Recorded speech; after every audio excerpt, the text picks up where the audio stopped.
किसी की भी निंदा या अवहेलना करने वाला कोई न ज्ञानी है न भक्त है। केवल ईर्ष्या है, द्वेष है, अज्ञान है, ना उसमें ज्ञान है ना उसमें भक्ति है। क्योंकि भक्त सब में अपने प्रभु को देखता है, ज्ञानी आत्मस्वरूप सम सर्वम खलमिदम ब्रह्म, निंदा की कहां कहीं कहीं भी गुंजाइश नहीं। जबान को हिला देने में क्या जाता है। बहुत सावधान। महाप्रेम रस, भगवत प्रेम रस, बड़े बड़े महापुरुषों ने केवल उस दिशा को नमस्कार किया जहां महारानी जी विराजमान है, वहां की चरण रज की आकांक्षा की है। बड़े बड़े महापुरुष उद्धव जी कह रहे, बंदे नंद ब्रज स्त्री नाम पाद रेणु अभीक्षण सा। पर आप हमारे हृदय में चोट न पहुंचाए, नहीं तो आपका हृदय जिससे संचलित होता है उससे भी जाके बल गर्व भरे रसिक व्यास से न डरे, लोक वेद कर्म धर्म छाणी मुक्तिचारी। हम श्री श्यामाजू के बल अभिमानी, टेढ़े रहे मोहन रसिया सो। ब्रह्मा जी जिनकी नाभि कमल से प्रकट हुई, अभी सुना, वो नारायण उनके एकांश से, वो पर ब्रह्म परमात्म तत्व की प्रतिष्ठा श्री कृष्ण, उनका हृदय जो प्रेमाधीन कहा गया, जहां भक्तों में अंश मात्र से प्रेम देखा गया, ये अखिल कोटि ब्रह्मांड नायक वहां लुटते देखे गए। देख लो ना। और प्रेम समुद्र का सार किशोरी जी, फिर नहीं। ज्ञान विज्ञान सब श्री कृष्ण के चरणों से ही होता। किसी को भी कभी भी कहीं भी हो, कोई भी ऐसा नहीं है जो श्री कृष्ण वाणी गीता जी से कहीं भी विरोध भाव प्रकट कर, किसी भी संप्रदाय का। ये विश्व की प्रमाणित महामहिम वाणी जगत गुरु श्री कृष्ण की गीता जी, कोई भी, चाहे अंग्रेजी में हो, हिंदी में हो, उर्दू में, किसी भाषा में, सब भाषाओं में गीता जी सर्वोपरि विराजमान। चाहे जो ग्रंथ हो सब में गीता जी का सिद्धांत मिलेगा। आप देख लीजिए, चाहे जिस आचार्य परंपरा का हो, सब कुछ गीता, क्योंकि सर्वलोक महेश्वर जिनके एक अंश से अनंत ब्रह्मांडों का सृजन होता है, वो प्रभु की वाणी है। सर्वधर्मान परित्यज्य माम एकम शरणम। जब उनकी शरण में कोई जीव होता है, लाल रंगीलो गाइए तब प्रीति रंगीली पाइए। ये आगे की बात है। वेदान्य प्रसन्नस्ति। अभी तो तुम सिद्धांत को ही नहीं समझे। जब सच्चा ज्ञान प्रकट होता है तब कोई और बचता ही नहीं है। अन्य किसी भाव वाले, अन्य किसी उपदेश वालों की वृत्ति अगर स्वीकार करेंगे तो ये जो कृपा से मार्ग मिला है इसमें संशय हो जाएगा। क्योंकि हमारे यहां रसिकों ने स्पष्ट वर्णन किया है, आगम निगम अगोचर राधे। आगमों में निगमों में अगोचर हैं श्री जी। ये पद्म पुराण के श्लोकों द्वारा कि रा बोलने से ऐसा, पाताल खंड में, शास्त्रों में ये जहां लिखा है वहां पहुंच नहीं है। और बड़ा गुप्त रस है ये ब्रज 84 कोश। कौन ऐसा नहीं जानता? अगर कहीं भी किसी भी तरह की भक्ति करता होगा तो जानता है ब्रज है, 84 कोश भूमि है और उसमें वृंदावन मुकुटमणि है। तो वृंदावन की अधीश्वरी कौन है? श्री लाडली जो। अब परिचय नहीं है तुम्हें उतना, जितना तुम जान गए उतनी जानकारी है क्या शास्त्रों की, अध्यात्म की, प्रभु की?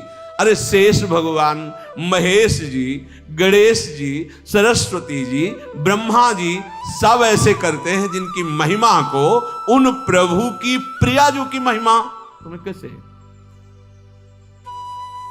अगर सरस्वती जी समस्त वृक्षों की कलम बना ले, समस्त समुद्रों को स्याही बना ले और भूमि को कागज बना ले, वो अनंत काल तक लिखती रहे तो भी प्रभु की महिमा नहीं गाई जा सकती। फिर प्रभु अपने प्रेम अधीन है। एक बल है महाबल प्रेम, जिसके अधीन प्रभु हैं। वही महाबल प्रेम तो मूर्तिमान राधा रूप में है। अगर उपासना में चित्त को डुबोकर महासुख प्राप्त करना है तो अपने उपास्य देव की चर्चा के सिवा अन्य कोई चर्चा नहीं। सबका आदर। देखो, कहीं कभी किसी की निंदा करने का अवसर नहीं। सब में प्रभु हैं, सब प्रभु हैं, सब उपासनाएं प्रभु की है। निंदा का तो कोई सवाल ही नहीं उठता। कोई दूसरा हो तब बात बनती है। हाँ, अब उसमें जो जहां आसक्त है, क्रम है प्रभु की ऊंचाई पर। अब जो दास से सुख में मगन है उसको दास्य सुख से बड़ा कोई सुख नहीं। जो ब्रह्म सुख में है तो ब्रह्मानंद से बड़ा कोई आनंद नहीं। जो दास्य सुख के बाद सख्य सुख में है वो सखा भाव से बड़ा कोई आनंद, क्योंकि वो बड़ा मानेगा तो वहां टिक नहीं सकता। जो वात्सल्य सुख में, उससे बड़ा उसके लिए कोई सुख नहीं है। जो कांता भाव में, मेरे प्रीतम प्राणपति श्री कृष्ण, इससे बड़ा कौन सा भाव? जो सहचरी भाव में, क्रम बाई क्रम, कोई भाव छोटा नहीं, सब भाव उसी परमात्मा के आनंद के लिए। ये जो वृंदावन का रस है, ये वैसे भी बाहर से भी देखो तो सब भाव हैं, पर भाई जी ने क्या अनुभव किया? ये महाभाव है। नहीं कहा महाभाव के अगर शब्द को तो सामने सीधे राधा नाम आता है। सब भाव हैं, लेकिन जब प्यारीजू की तरफ बढ़ा जाता है तो क्या आता है? महाभाव। बोले कौन? बोले राधा। वहां से यहां तो महारानी जी के चरणों की कृपा अपने सबके ऊपर है, तभी हमें वृंदावन का परिचय मिला है, राधा नाम का परिचय मिला है।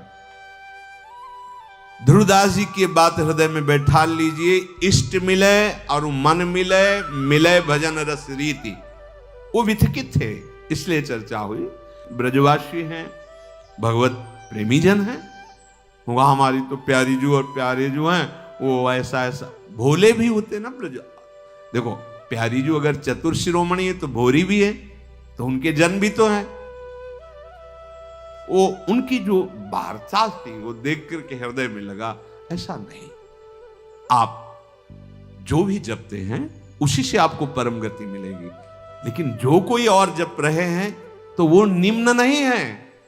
सब उसी परमात्मा के ही आराधक हैं, सब उसी के नाम है। अभी इस देश का रंग नहीं चढ़ा। जगह जगह हमारे ब्रज में महादेव जी है, गोपेश्वर, चकलेश्वर, कितने रूपों में बैठे हुए हैं। कौन है इनसे बड़ा ज्ञानी? इन्हीं की डमरू नाथ से तो सारे व्याकरण, सारे सूत्र प्रकट हुए हैं। कौन है इनसे बड़ा महान?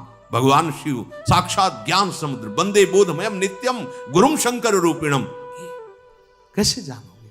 जो कृपा कटाक्ष की याचना महाराणा जी से कर रहे हैं, कैसे जानोगे इससे प्रिया प्रीतम को? ये ब्रजोपासना, ये रसोपासना, ये वृंदावन नित्य विहार भजन, ये सब कोई थोड़ी जानता है। अच्छा देखो, कितने जीव इस सृष्टि में हैं, क्या कोई सब भजन करते हैं क्या? आप सोचो, कितने लोगों को तो केवल इतना ही जिंदगी है कि खूब खाओ पियो, मौत से जियो, भोगो। अगला कुछ होता है, पिछला कुछ था, बिल्कुल ज्ञान नहीं। केवल पशुवत वर्तमान की दृष्टि है। खूब जैसे बने वैसे धन कमाओ, विषय भोगो और मौज से जियो। जो शोक, चिंता, नाना प्रकार के दुखों को देने वाले विषय हैं, उनको वो मौज मस्ती समझते हैं। कोई बिरला ऐसा होता है लाखों में जिसका विचार प्रधान बुद्धि होती है कि कब तक भोगेंगे, शरीर तो छूटेगा ही ना, फिर मेरे हाथ में क्या रहेगा? ये सब कमाया हुआ मकान, दुकान, धन संपत्ति सब जाएगी, क्या करूं? कोई सत्य मार्ग, कोई सत्य वस्तु, कोई सत्य तत्व। अब जिज्ञासा उत्पन्न हुई, तब सत्संग भगवान दिला देते हैं। सत्संग प्राप्त करके कोई बिरला उनमें होता है, परमार्थ में चलता है। परमार्थ में भी कोई बिरला ऐसा होता है जो दृढ़ स्थिति पकड़ता है, उसमें भी फिर भूमिकाएं बनती। ज्ञान की भूमिकाएं होती, भक्ति की भूमिकाएं होती। सबका फल है प्रेम, चाहे वो आत्म प्रेम, चाहे कृष्ण प्रेम। तो कृष्ण प्रेम का मूर्तिमान स्वरूप किशोरी जी। अपने लोग बहुत सावधान, आपको ऐसे लोग मिलेंगे, नाम जपने से क्या होगा, रूप पूजन से क्या होगा, हमारी ये समझ में नहीं आता कि इनको ज्ञान कौन सा प्राप्त हुआ है। बस तुम्हें मूर्ति पूजा में क्या मिलने वाला है, क्योंकि वो ब्रह्म निराकार है।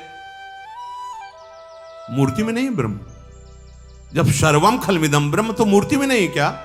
पता नहीं कौन सा ज्ञान प्राप्त हो गया, हमारी तो समझ में नहीं आती। ये विरोध करने वाले, ये निंदा करने वाली वृत्ति अज्ञान में होती भैया, किसी ज्ञान में नहीं होती। चाहे वेदांत का कोई भी ज्ञान, कैसे कैसे समझ में नहीं आता कि भगवान कौन सा इनको ज्ञान प्राप्त हुआ है जो भक्तों की निंदा, प्रभु की श्री विग्रह की, अर्चा विग्रह की, सेवा की निंदा, नाम की निंदा, उनकी लीला की अवहेलना, उपहास, निंदा। अरे सब नारकी गतियों को प्राप्त होने वाले अज्ञानी जीवों की बात है। ये ना भक्त है ना ज्ञानी है। आओ ज्ञानी में श्री सुखदेव जी लीला गान कर रहे हैं, सनकादि जी परस्पर कभी भी खाली नहीं बैठते। कोई एक वक्ता बन गया, वो श्रोता बन गए, भगवान की महान चर्चा हो रही और हर समय हरिश शरणम हरिश शरणम हरिश शरणम। कौन ऐसा है? कौन ऐसा? विश्वामित्र महामुनि ज्ञानी, गरुण महाज्ञानी, गुणराशि, हनुमान जी ज्ञानी नाम अग्रगण्यम। कौन ऐसा है जिसको ज्ञान हुआ और भगवान की आराधना, उपासना, उनका चिंतन, उनका मनन, अरे हम जिसे भगवान कहते हैं, ज्ञानी जनात्म रूप से उसी का, किसका विरोध, किसकी निंदा, किसकी अवहेलना? मुझे लगता है कि बहुत सावधान होने की जरूरत है, क्योंकि बुद्धि अभी निष्ठा को प्राप्त नहीं है, और निष्ठा को प्राप्त ना होने के कारण फिसलने में देर नहीं लगती। कोई भी कहीं भी जहां जिसका प्रभाव देखा फिसल गए, फिर बात नहीं बनेगी। पाए रतन चीन्हो नहीं, दीन्हो करते डार, ये माया श्री कृष्ण की मोह सब संसार। इसलिए अपने भाव को जो हमें लाडली जी ने दिया है, अपना मार्ग जो हमें लाडली जी ने दिया है, वो हमें किसी भी स्थिति में संशयुक्त नहीं करना। कोई भी है, देखो निष्ठा ही सारी बात होती है। निष्ठा। सप्त ऋषियों को भगवान शंकर भेज रहे हैं कि पार्वती जी तपस्या कर रही हैं हमें पति रूप में प्राप्त करने की, जाओ जरा देखो। सप्त ऋषि गए, वंदना की माता जगदम्बा ने, आओ बैठो, क्योंकि साधु अतिथि का सत्कार करना चाहिए। क्या स्वागत करें आप? तो आप तपस्या कर रहे हैं जी, किसके लिए? भगवान शंकर को पति रूप में प्राप्त। क्या किसने तुम्हें समझा दिया? ना घर है उनके पास, ना कोई भोग सामग्री है। वो जटाजूट धारण किए, चिता की भस्म लपेटे, मुंडों की माला, सर्पों की माला, व्याघ्र चर्मांबरम, वस्त्र व्याघ्र चर्म के। भला सुख मिलेगा तुम्हें? देखो हम तुम्हें ऐसे दूल्हा, तुम्हें कुछ नहीं करना, तपस्या भी नहीं करनी। अभी भगवान श्री हरि जो वैकुंठ में विराजमान है, लक्ष्मी जिनके चरण चापती है, महान वेद जिनका स्तवन करते हैं, उन प्रभु से आपका ब्याह करा देते हैं। आपको बिल्कुल तपस्या नहीं करनी, कुछ सोच नहीं करनी, सब हम करेंगे। बड़े सुंदर, बड़े सुंदर से। तो अंबाजी क्या बोले? माना आपकी बात, महादेव अवगुण भवन, एको गुण नहीं, मान गए। विष्णु सकल गुण धाम, ये भी मान गए। लेकिन जाकर मन जेहि सन रमे, तेहि तेहि सन काम। कोटि जन्म लग रगर हमारी, बरऊं शंभु नता रहूं कुमारी। करोड़ जन्म लूंगी, एक जन्म की क्या बात, हर जन्म तपस्या करूंगी, पर प्राप्त करूंगी तो महादेव जी को हुई पति रूप में। सप्तऋषि प्रणाम, महादेव जी से बोले पक्का। तो आपके पास श्री जी के द्वारा ही प्रेरित आएंगे। आपकी अगर निष्ठा नहीं है तो फिर उपासक किस बात के? नहीं, सही बताते हैं। ये जहां जिस ऊंचाई का रस है, हम कोई इसके अधिकारी नहीं, केवल प्यारी जी की कृपा दुलार से हमको मार्ग मिला है, उन्हीं की कृपा। अब हमको इतना तो चाहिए ना कि अपनी निष्ठा, अपना भाव, अपने इष्ट देव, अपने गुरुदेव, अपनी उपासना, इस पे अनन्य भाव तो आ जाना चाहिए। कोई कुछ भी कहे हम उसको स्वीकार कर लें, उसका मनन करें, फिर हम दुखी हो जाए, ऐसे उपासक की वृत्ति नहीं होती। एक निष्ठा, ए भाई विषय के लिए जीवन अनंत दे दिए, हजारों दे दिए। इतना तो पता है ना, सत्य धाम वृंदावन है, सत्य श्री कृष्ण है, तो उनकी प्रिया जो भी सत्य है ना, भले परिचय न हो, इतना तो पता है ना। सच्चिदानंद रूपाय विश्वोत्पत्त्यादि हेतवे तापत्रय विनाशाय श्री कृष्णाय वयम नुमः। जब कृष्ण सच्चिदानंद है तो कृष्ण का हृदय का जो प्रेम है वो भी सच्चिदानंद। एक जन्म दे दो राधा नाम में, एक जन्म, बहुत बाजी लगा दी। अच्छा, ऐसा नहीं कह रहे कि उपवास करो, ऐसा नहीं कह रहे कि तुम जहां रह रहे हो वहां छोड़ के भागे हो। जहां हो, जैसे हो, जो भी हो, एक बार देख लो। भैया जुआ खेलते हैं लोग, हार जाते हैं, फिर भी प्रयास करते कि मैं जीत जाऊं, और जबकि उसमें पक्का है जीतोगे तो भी हारोगे, हारे तो हारे है ही वो, और इसमें हारोगे भी तो जीतोगे, और जीत तो जीत है ही, क्योंकि यहां लाडली जो हमारे पक्ष में है। नागरी दासी जन्म जितायो बलिहारी बलिहारी। हमारी प्रार्थना है, किसी संप्रदायवाद की बात नहीं, हृदय की बात कह रहे हैं। बहुत कठिन है भगवत प्राप्ति करना। आहार विहार, इंद्रियों का संयम, विचार, उच्च कोटि की साधना सब नहीं। कलयुग का प्रभाव इतना, बातें बना लेना अलग बात। अब बस एक बात बची है, भरोसो दृढ़ इन चरणन के। आप तो जो होगा सो महारानी जी से होगा। ये जीवन श्री राधा किशोरी के लिए समर्पित है। जैसे हिताचार्य चरण के, रसना कटो जो अन रटो, निरख अन फुटो नयन, श्रवण फुटो जो अन सुनो, श्री राधा जस बैन। बस इसी से हमको वो गति मिलेगी जो किसी साधना से नहीं मिलती। निष्ठा हमारे जीवन का परम फल है। निष्ठा का मतलब, अब करोड़ों जन्म मुझे नरक मिले तो भी मैं राधा राधा कहना नहीं छोड़ूंगा। कल्याण और मोक्ष सुख की तो बात छोड़ो, करोड़ों जन्म नरक मिले, करोड़ों जन्म दुख मिले, करोड़ों जन्म मुझे दंड दिया जाए तो भी अब नहीं छूटने वाला। अब तो बेल फैल गई, जाने सब कोई। हृदय में बैठा लो, फिर आप देखो हमारी प्यारी जू का दुलार कदम कदम पे। अखिल कोटि ब्रह्मांड नायक आपकी व्यवस्था में रहेंगे, क्योंकि वो प्यारी जू के अधीन जाके अधीन सदाई सांवरो या ब्रज को शिरतार।